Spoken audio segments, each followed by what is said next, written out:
Hey, your viewers and viewresses, my name is General Red Strategist and welcome back to Sir You Being Hunted. This is episode 369. So, last episode I actually completed my blunderbuss challenge attempt number 2, or blunderbuss bus challenge I should say. We're here now on a new map. This isn't actually a challenge that we're doing here, this is basically a little podcast style episode, because, you know, I love doing these from time to time, where I just have a chat and just play the game as normal and chatter about various topics and things like that.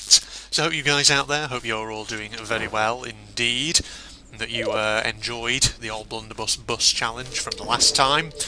I think it's always quite pleasing, isn't it, when I manage to succeed at a challenge, especially when I keep failing every so often and all that, but then again, you know, that's to be expected of me, isn't it, and all that. Now, as I want to record this, it's actually a Sunday. It's quite a relaxing day. I've been doing a few work-related things this morning, just before I had my lunch, which is all well and good. And now, of course, I have a relaxing afternoon ahead of me, in which I'm just planning to do some recordings, play a few games, maybe a bit of Sir, maybe a bit of real RTCW. Maybe a bit of Danganronpa V3 if I have the time. I must say though, Danganronpa V3 I've been playing a lot of recently, so I've actually got quite a few episodes of that pre-recorded. So, I don't know, maybe I'll do that, maybe I won't. Or then again, maybe I'll do some bonus content, perhaps in the way of stuff for other games that I'm playing at the moment on the channel. Right. But actually the main thing really that was kind of interesting from this morning when I was doing work-related gubbins.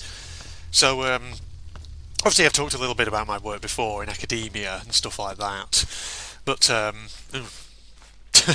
weird generation, postbox in the middle of a field, of course, why not?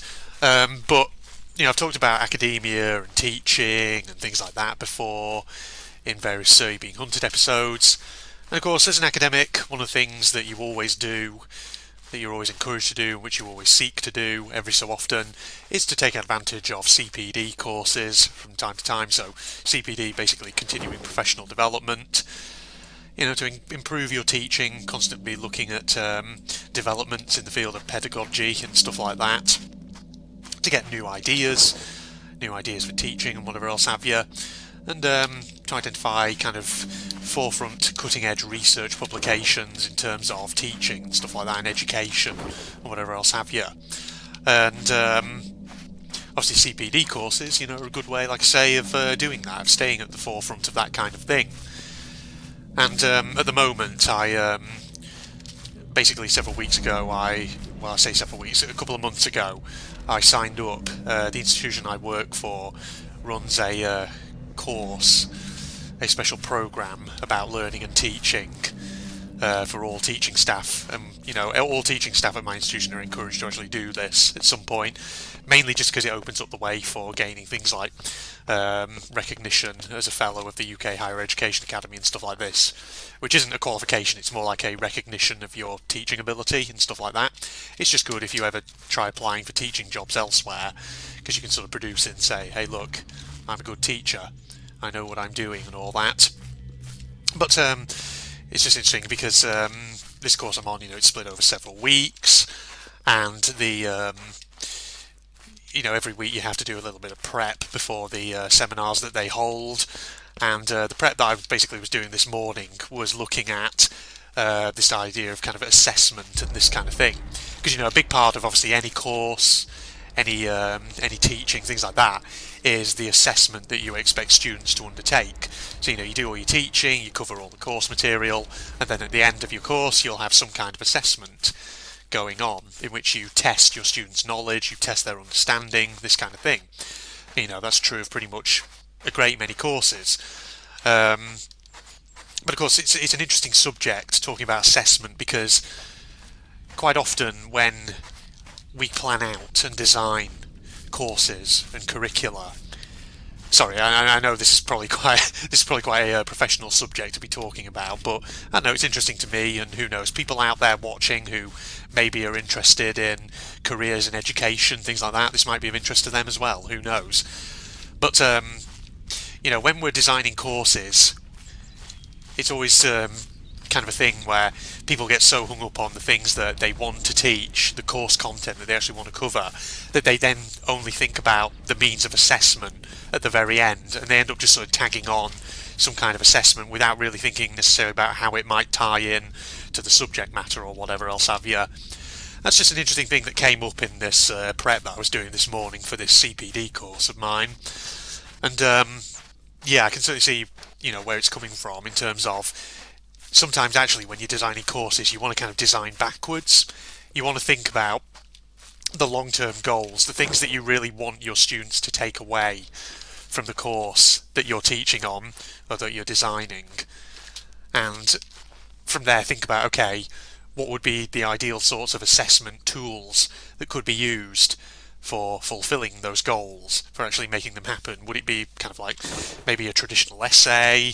Would it be perhaps like a verbal or group presentation, something like that? Or would it even be something else? Because there's all kinds of different types of assessment that any sort of academic course can utilise. And it was just interesting to think about that, because one of the first things really that this CPD course I've been doing has got us to think about as teachers is, where do we want our students to be in, say, 20 years' time? So let's say 20 years after they've finished whatever course they took, where do we want them to be? What sort of things do we want them to remember from the courses that we taught, the things that we discussed with them, and things like this? And it's always interesting, because I think that's always a kind of good starting point if you're a teacher or someone and you're designing a course and you really want to think about what it is that you want your students to take away and to still remember in 10, 20, 30 years time or whatever. And, we as teachers have all kinds of ideas of what we want our students to take away. For example, I think above all else, we really want our students to take away a love of, an enthusiasm for learning, just a kind of a keen interest, a personal interest that is, in just acquiring new knowledge and understanding of the world around them, a willingness and, like I say, an enjoyment in going and finding out new things.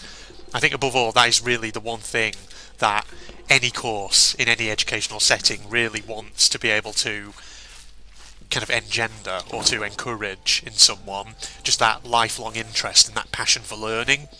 But then, on top of that, there are other sort of learning outcomes that you really want to be able to, that you really want your students to be able to go away with having achieved.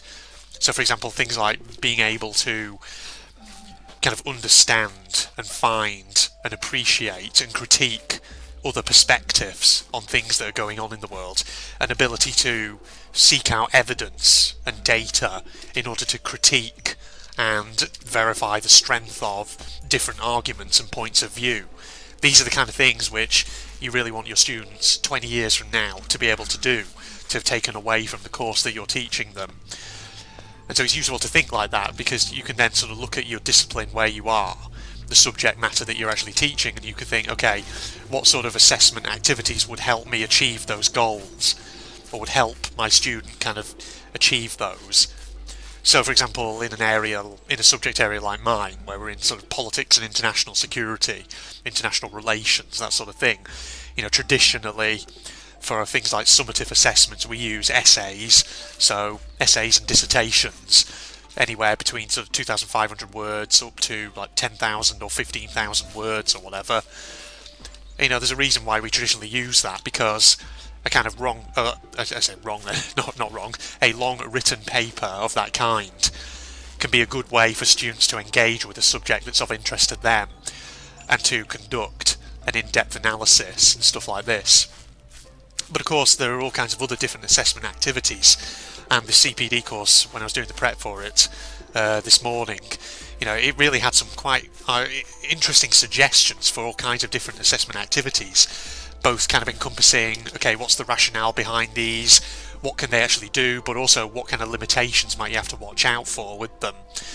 And so there were some really interesting ones, like blogging, for example, like the suggestion that instead of getting students to write essays, why don't you get them to collaborate on producing blog pieces, short analytical blog pieces and things like this, and then you assess kind of the arguments and things presented in those.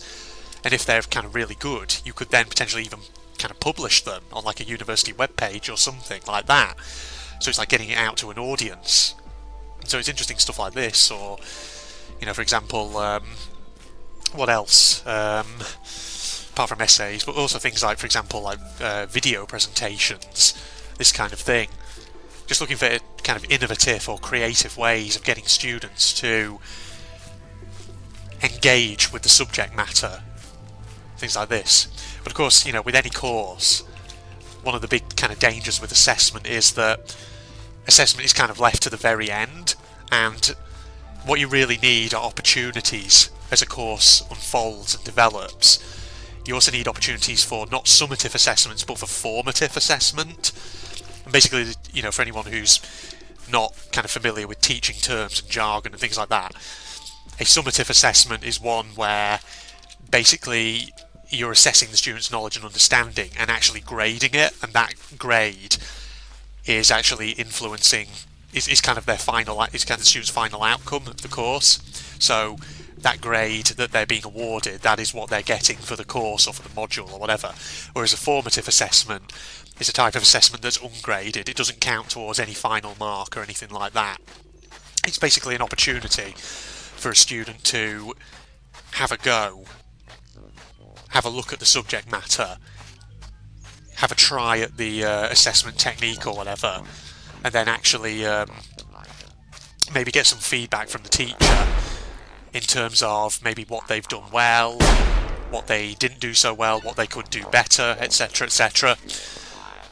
And so, you know, there's always got to be that opportunity in a course for formative assessment of that kind, so that students can kind of reflect on their work and maybe get feedback, not necessarily just from the teacher perhaps, but also maybe from each other as well, because that can sometimes be quite helpful for a student if they can sort of work together, get feedback from one another, so that way you can get them sort of self-reflecting on their work. Because one of the big dangers obviously with feedback is that it just becomes this very one-way process, this one-way dialogue between teacher and student, where it's the teacher very much just telling the student, do this, do this, do this. And not everybody works well in that way. Sometimes what you really want is more of like a two-way or multi-way process of dialogue in teaching and assessment, where the teacher maybe gives some ideas, but there's also an opportunity for the student to maybe communicate back and ask questions about the feedback given, or even perhaps to get students kind of reflecting on each other's work, to get ideas from peers and things like that, peer feedback, because that sort of thing can sometimes be really good for students to do. It can, you know, a lot of students sometimes find that really helpful. But yeah, so sorry, I feel like I've really rambled about something which probably some people are not going to be very interested in, but I don't know, I find it interesting. I think it's a very interesting subject, but then again, that's just me as an academic thinking about that. But yeah, if you're, for example, like a person out there watching this who is interested in teaching careers and things like that, and the kind of thought processes that go into teaching, then that might be of interest to you. Because I think there's still a lot of people out there in the world who think that teaching is this easy profession where you just stand in front of a classroom, talk about a subject for an hour or whatever, and then, you know, the students just take notes, and that's that. And that may have been fucking true in like the bloody 60s or something, but that's not good enough now. Teaching is much more complex than that. It's about pedagogy, it's about thinking about the learning approaches that your students take, what's appropriate for your discipline, for your subject. It's about thinking about the assessment. How does your assessment capture whether students have a deep understanding of the subject matter? Or is it just a surface level understanding that the students are getting? It's about thinking about student feedback, what works for them, things like this. So there's way more that goes into teaching than I think sometimes people necessarily realise. But that's why it's fascinating, you know. There's a lot of research in the field about how students work best, what sort of assessment activities can get you towards assessing whether students have a deeper understanding of the subject matter, what sort of pitfalls potentially you have to watch out for in this kind of thing. And, you know, it's great. It's great to be kind of at the forefront of that and trying to kind of integrate that into your teaching practice so you can say that you're being, well, so that you're being reflective, basically. Because as a teacher, you've always got to be reflective on the things you do. the decisions you make and things like that. Because otherwise, you become static, you become stagnant. Your approaches may work for certain students, but not for everybody. And so it's just worth thinking about how you can make your teaching better in order to benefit more and more of your students and things like that. Alright, well, with that aside, I'm probably going to wrap up here because I've been recording for about at least 15 minutes or so there, and I'm not just going to ramble about friggin' teaching and assessment and things like that for any longer, in case anyone's getting bored out of their mind. But yeah, so thank you for joining me then, everybody, for this podcast-style episode of Sir, You're Being Hunted. Hope you enjoyed that. Facebook and Twitter links down below, along with a link to my propagandist channel for anyone interested in that. And other than that, I'll see you in episode 370, ladies and gentlemen, which I don't know at this stage whether it'll be another podcast-style episode or whether it'll actually be moving on to another challenge, but we'll see. Goodbye, everybody. Oh. Wow. Testing out with a dummy. Wow.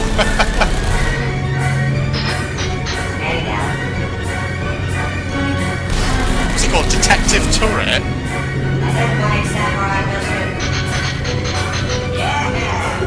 Wow. We've got defective turrets. Maybe I tried. Wow. Defective turret, that's what it says. I don't know why I said detective bullseye. Can I go through there? You didn't hit anything, defective turret. Wow.